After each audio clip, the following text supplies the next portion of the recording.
Hi friends, BrahMos academy के YouTube channel में आपका वेलकम। मैं सरुण कुमार। जैसे कि सभी स्टूडेंट पेरेंट्स को इंतजार है सैनिक स्कूल के रिजल्ट को लेके, तो इस वीडियो के माध्यम से आपको मैं बताने वाला हूं कि सैनिक स्कूल का रिजल्ट कब तक आने वाला है एंड इसके साथ साथ सैनिक स्कूल के रिजल्ट आने की बाद के क्या क्या स्टेप रहने वाली है, क्योंकि रिजल्ट आने पर ही सब कुछ नहीं होता। जिस स्टूडेंट का सिलेक्शन होगा उसकी काफी स्टेप से गुजरना होगा, तब जाके फाइनली सिलेक्शन होगा। एंड उसके साथ साथ मैं आपको बताने वाला हूं कि ई काउंसलिंग के माध्यम से आपका सिलेक्शन कैसे होगा। एंड जो 240 से प्लस है उन स्टूडेंटों को तो ज्यादा प्रॉब्लम रहने वाली नहीं है, क्योंकि ई काउंसलिंग के माध्यम से कहीं ना कहीं सिलेक्शन मिल ही जाएगा। बट 240 से बिलो मार्क्स वाले को थोड़ा प्रॉब्लम रहेगा, जिसको मैं थोड़ा सा हेल्प करूंगा, गाइड करूंगा ई काउंसलिंग के माध्यम से वो सिलेक्शन कैसे ले। ओके, इसलिए आप हमारे यूट्यूब चैनल पे जरूर जुड़े रहिए नए हैं तो, क्योंकि ई काउंसलिंग का मैं डिटेल्स वीडियो लेके आऊंगा रिजल्ट के बाद, जो आपको मैं उस वीडियो के माध्यम से बताऊंगा कि कौन कौन सी सैनिक स्कूल कितने मार्क्स वाले को चॉइस पे रखनी है, जिससे कि उनका फाइनली सिलेक्शन हो सके। ओके, तो चलिए स्टार्ट करते हैं हम वन बाय वन पॉइंटों को क्लियर करने के लिए।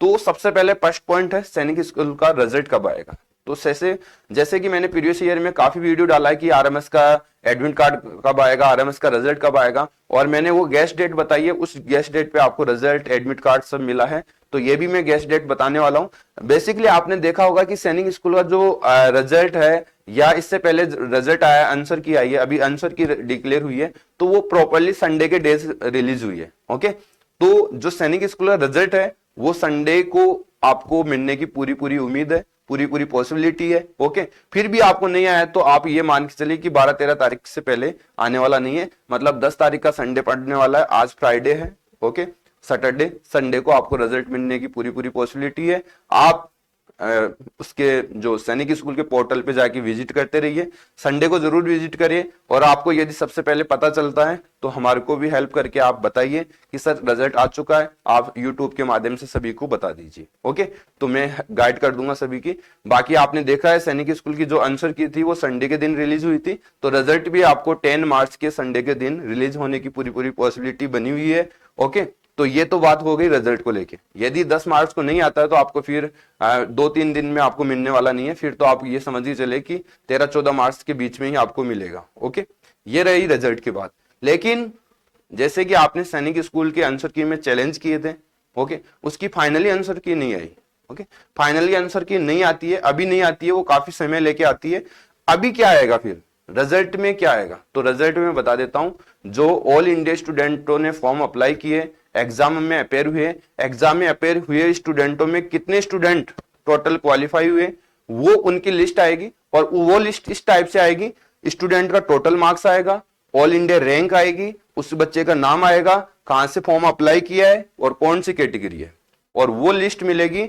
जैसे कि बेसिकली आप देख पा रहे हो कि ऑल इंडिया सैनिक स्कूल में 1.5 लाख से प्लस स्टूडेंटों ने फॉर्म अप्लाई किया है, और कम से कम 1 लाख स्टूडेंट है वो क्वालिफाई करेंगे सैनिक स्कूल के एग्जाम को। ओके, तो ऐसा आप फाइनली ना समझे, क्वालिफाई एक क्राइटेरिया बना रखा है कि इतने मार्क्स वाला बच्चों को मिनिमम मार्क्स लाना है, वो स्टूडेंट क्वालिफाई हो जाएगा। बट क्वालिफाई होना फाइनली सिलेक्शन नहीं है, ये आप क्लियर ध्यान रखें। यदि 1.5 लाख बच्चों में से 1 लाख स्टूडेंट करीब क्वालिफाई होंगे, और सीट है आपकी टोटल इंडिया में मिला के 33 सैनिक स्कूल की 3000 प्लस। ओके, इससे ज्यादा नहीं है, और 3000 सीटें उनको फिल करना है, तो इसका मीन्स लाख जो स्टूडेंट 1 लाख क्वालिफाई किया, तो सभी स्टूडेंट का रिजल्ट नहीं बनने वाला है, उनमें अच्छे मार्क्स वाले बच्चों को सिलेक्ट किया जाएगा। ओके, तो ये क्वालिफाई लिस्ट जारी होगी। क्वालिफाई लिस्ट के बाद आपसे 1 से 2 दिन बाद, या तो सेम डेज या 1 से 2 दिन बाद बच्चे का स्कोर कार्ड रिलीज होगा। वो भी सैनिक स्कूल की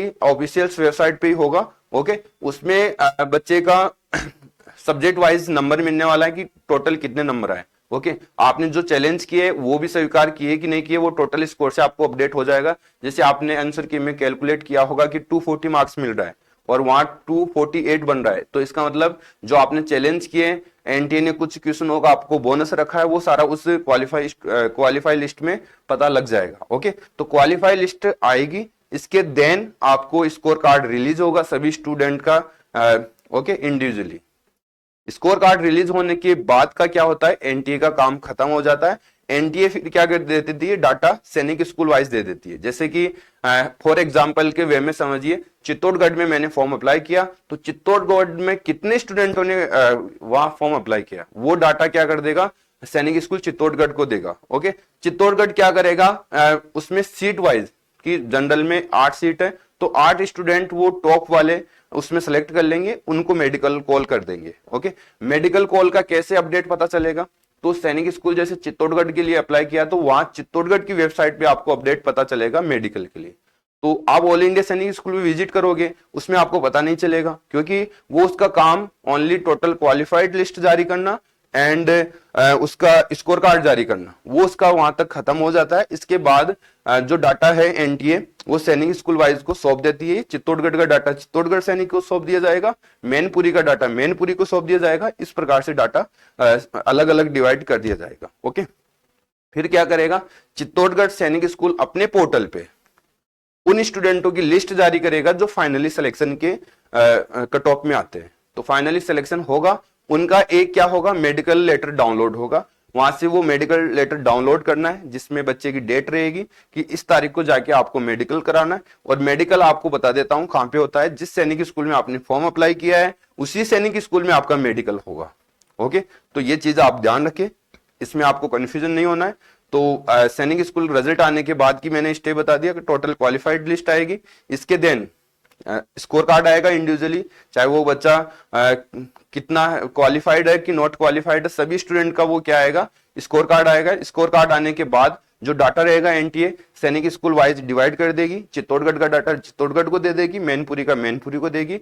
चित्तौड़गढ़ क्या करेगी, फिर अपने पोर्टल पे उन स्टूडेंटों का कितनी सीट है उतने अच्छे मार्क्स वाले को उसमें सेलेक्ट करेगी और उनका मेडिकल कॉल होगा। मेडिकल वहां से आपको डाउनलोड करना है। इसके बाद आपको जो मेडिकल कॉल की डेट को आपको उस सैनिक स्कूल में जाके मेडिकल कराना है।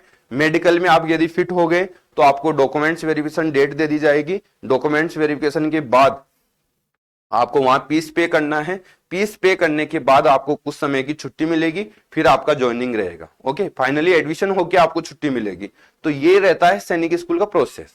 ओके, अब जैसे कि काफी स्टूडेंट प्लान कर रहे होंगे कि मैंने मैनपुरी अप्लाई किया बट मैं ई काउंसलिंग के माध्यम से दूसरे सैनिक स्कूल में जाना चाहता हूं, तो ये कैसे होता होगा, इसके बारे में थोड़ा सा समझिए, क्योंकि बातों को आप बारीकी से सुनोगे तो ये सब चीजें समझ पाओगे। ओके, बाकी आप स्किप कर करके वीडियो को देखोगे तो मैं ऐसा कुछ डिजिटल बोर्ड पे समझा नहीं रहा, मैं तो ओनली एक्सप्लेन कर रहा हूं आपको। ओके, अब समझिए ई काउंसलिंग का प्रोसेस।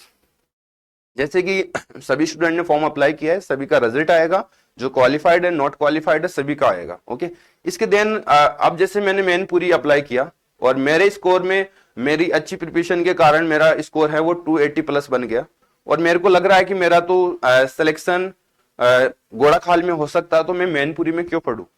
उसका स्टैंडर्ड कंपैरिजन कर रहे तो आपको घोड़ाखाल का बेटर लग रहा है, तो आप अब घोड़ाखाल में जाना चाहते हो, तो वो कैसा होता होगा। लेकिन जो फर्स्ट जो रिजल्ट डिक्लेयर होगा वो आपका उसमें पास आ जाएगा, मैनपुरी पास आ जाएगा, मैनपुरी में आप पास हो जाओगे। और अब जब आप रिजल्ट देखोगे तो उसमें पास होगा, उसमें मेडिकल डेट रहेगी, लेकिन उसमें 3 ऑप्शंस रहेंगे आपको। यदि मेडिकल डेट तभी आपको मिलेगी जब आप उसको एक्सेप्ट करोगे। जब आप रिजल्ट खोलोगे तो पहले तो क्या था, एग्जिट, एक्सेप्ट और रिकंसिडर्ड का ऑप्शन था, बट एग्जिट उनको रिमूव कर दिया गया पिछले साल से, क्योंकि एग्जिट का मतलब उनको पता नहीं चल रहा था कि लोगों को कि साइट से एग्जिट होना है कि या उसको पूरे सिलेक्शन से एग्जिट होना है। तो काफी स्टूडेंटों ने एग्जिट बटन दबाया तो वो अपनी सीट को छोड़ दिया गया, मतलब उसका सिलेक्शन हुआ कि नहीं हुआ, सिलेक्शन हुआ था लेकिन एग्जिट के कारण वो नहीं हुआ, मतलब उसका मतलब था कि आपने सीट छोड़ना चाहते हो, एग्जिट का मतलब ये था। बट उस बटन को हटाया गया क्योंकि वो कंफ्यूजन वर्ड, एक कंफ्यूजन मैटर था, तो उसको हटा के अब 2 ऑप्शंस रखा गया, एक एक्सेप्ट का रखा गया, दूसरा ऑप्शन रखा गया रिकंसिडर्ड का। अब रिकंसिडर्ड क्या होता है बेटा, रिकंसिडर्ड होता है कि जैसे मेरे को सैनिक स्कूल मैनपुरी मिल गई बट मैं मैनपुरी चाहता नहीं हूं, मेरे को जाना है घोड़ाखाल, और आपको कॉन्फिडेंस भी है, कट ऑफ भी आपने कंपैरिजन किया कि इतनी घोड़ाखाल की कट ऑफ नहीं है जितना मेरा मार्क्स है। ओके, 280 मार्क्स है, कट ऑफ है 270, तो आप कोशिश करना है घोड़ाखाल जाना है, तो मैनपुरी आपको एक्सेप्ट नहीं दबाना। आपको सीट तो मिल गई मैनपुरी में, लेकिन एक्सेप्ट करोगे तो आपको मेडिकल डेट होगी, और मेडिकल डेट हो गई तो फिर आपको फाइनली आप ना तो किसी राउंड में पहुंच सकते हो, आपका काम वहीं खत्म हो गया। अब आप वहां ज्वाइन करे कि नहीं करे, लेकिन आपको सीट अलॉट कर दी गई है। आप मेडिकल करने नहीं जाते हो तो भी आपको सीट छोड़ दी है, आप राउंड में नहीं जा सकते। आप अगले राउंड में तभी जा सकते हो जब रिकंसिडर्ड बटन को ओके करोगे। और ये सारी चीजें है ना बहुत ज्यादा डिफिकल्ट है चीजें है, आप इतना इजी ना समझे, क्योंकि बच्चे रिजल्ट आएगा और जल्दी तावले में कुछ ना कुछ उसको करेंगे, रिकंसिडर करेगा, एक्सेप्ट करेगा, यही क्या होती है, मिस्टेक होती है मेजर। ओके, तो ये काउंसलिंग के माध्यम से भी उनका सिलेक्शन नहीं हो पाता है, बट उसका सिलेक्शन हो सकता था। इसलिए मैं बोलता हूं कि हमारे यूट्यूब चैनल पे जरूर जुड़े रहिए, मैं ऐसी बारीक आपको हेल्पफुल इंफॉर्मेशन देता रहता हूं। तो उसके लिए आप चैनल को जरूर सब्सक्राइब करके रखें और बेल आइकन को ऑन रखें, ताकि सारी चीजें आपको टाइम टू टाइम अपडेट होती रहे। और ई काउंसलिंग का तो मैं आपको एक इतना अच्छा लॉजिक बताऊंगा जो जितना कम मार्क्स में भी सिलेक्शन मिलने की पॉसिबिलिटी बनी रहे, इतना अच्छा लॉजिक बताऊंगा। और वो लॉजिक तभी काम करेगा जब टोटल क्वालिफाइड स्टूडेंट लिस्ट आ जाएगी, जिसमें मैं आपको फिल्टर करके बता दूंगा कि बिहार में नालंदा सैनिक स्कूल में इतने स्टूडेंट पास किया और इनके इतने इतने मार्क्स है और इतनी टोटल सीट है।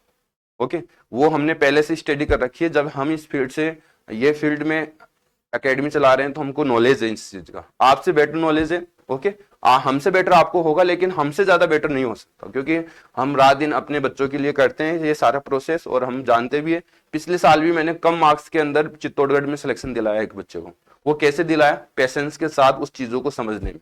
ओके, तो ध्यान रखा, रिजल्ट आपको मैनपुरी में मिला, फिर से मैं उस पॉइंट पे आ गया, रिजल्ट आपको मैनपुरी में मिला, आपने एक्सेप्ट किया तो आपको मेडिकल डेट बता दी जाएगी, आपने रिकंसिडर्ड किया तो आप सेकेंड राउंड ई काउंसलिंग के माध्यम से आप दूसरे राउंड में चले गए, जहां पे आपको एक मैनपुरी आपको ऑप्शन बाय डिफॉल्ट रहेगा, 9 उसके नीचे दी जाएगी, जिसमें आप कौन से में जाना चाहते हो वो कंपलसरी है।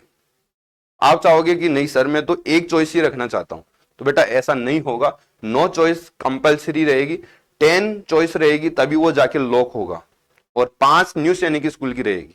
ओके, अब उसमें जैसे आप घोड़ा खाल में जाना चाहते हो तो उसका जो काउंसलिंग का भी क्या रहता है, प्रोसेस उसी प्रकार से रहता है। वो क्या करता है, मैनपुरी को छोड़ दिया उसने, फिर आएगा आपके घोड़ा खाल में। यदि आपकी वहां की कट ऑफ के अकॉर्डिंग मार्क्स मिल रहा है तो घोड़ा खाल में आपको सीट मिल जाएगी, और आपको वहां मिल जाएगा पॉपअप में कि आपको सीट मिल दी गई। ओके, घोड़ा खाल सीट मिल गई है, और नहीं मिलेगी आप किसी में भी मिलेगी, उस सैनिक स्कूल का नाम आ जाएगा। फिर आप चाह रहे हो कि एक्सेप्ट करना, वहां के लिए मेडिकल चाह रहे हो तो आप एक्सेप्ट करना, नहीं तो आप फिर से रिकंसिडर करना, फिर से रिकंसिडर करोगे, फिर से आप वो सेम चॉइस रख सकते हो। ओके, फिर से सेम चॉइस रख सकते हो, फिर से आप ई काउंसलिंग कराइए। ये राउंड तब तक चलता रहेगा, 7 से 8 राउंड चलेंगे, जब तक सैनिक स्कूल की सैनिक स्कूल में जितनी सीट है वो कंप्लीट रिक्वायर्ड पूरा नहीं हो जाता। ओके, लेकिन फर्स्ट टाइम में उतने स्टूडेंट पास किए जाएंगे जितनी सीटें हैं। तो ध्यान रखना, काफी स्टूडेंट मेडिकल में भी आउट होते हैं, तो सेकंड राउंड में ऐसा भी है, नालंदा भी मिला है लोगों को, चित्तौड़गढ़ भी मिला है कम मार्क्स में, लेकिन वो कैसे मिल गया उसके लिए काफी दिमाग लगाना पड़ता है। मैंने पता चला कि 8वें राउंड में जाके एक बच्चे को नालंदा सैनिक स्कूल मिल गया, वो कैसे पॉसिबल हुआ।